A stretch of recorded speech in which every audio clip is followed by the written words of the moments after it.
Welcome back, Nation. Daddy142014 PG, bringing you all your FIFA content. It is your dad, it is your father, it is the godfather of FIFA. And that being said, we are bringing you a player review. Theo Walcott. I know a lot of you guys have been requesting those player reviews, so I am bringing them to you firsthand. But before we get to that, first things first, remember to like, 2 thumbs up, subscribe, and of course leave some comments down below. If you haven't done so already, check out or head on over to my previous video where you can learn about the new series for FIFA that I have possibly put up there. So if you're interested in seeing that, check out that previous video.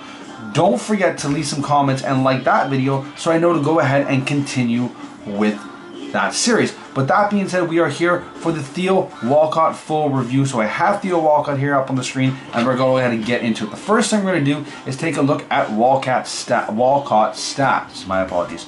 So you'll see his attacking division, a lot of green here. You got 79 attacking division, 74 vision, 95 acceleration, 83 agility, 80 balance, which is absolutely hugely important between the balance and the agility in FIFA 16.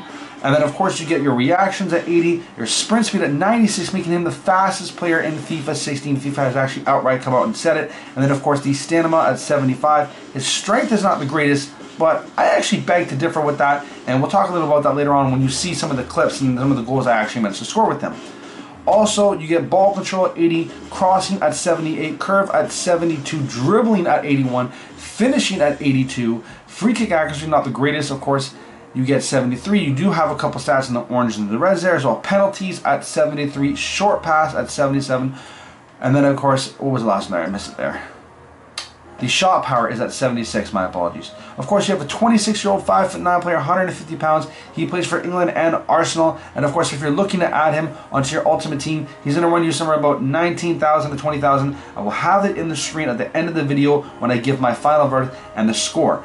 But of course, with any FIFA Walcott or player review in general, you have to have some gameplay footage for that. So I'm going to go ahead and pull that up on the screen.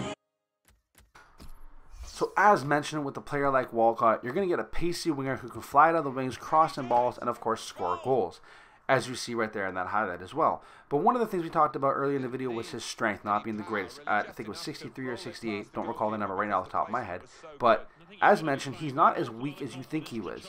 Every goal that I pretty much managed to score with him in the 11 or so matches that I played with him, he wasn't knocked off the ball as easy as you think he would, especially for a pacey winger who's running down the flank side, as you see there, gets bumped into, but he's still able to put that shot away. And I think that phenomenal ball control and agility and balance are key elements that are able to help him to make the types of runs that he does. In terms of pace, yes, pace is not as huge in FIFA 16, but if you utilize it in the right places, you can really get ahead of the game and, of course, make some beautiful passes and shots. So there you have it, the Theo Walcott review. Overall, you get a 3-star skills boost, 3-star weak foot, my apologies, and for 19,000 coins, he's a pretty decent player. Overall, we're going to give him a 7.5 out of 10. I don't like to give those high ratings, but if you want to continue to see these player reviews, remember to like, subscribe, and of course leave some comments down below. Daddy1424 signing off like usual. Peace, love.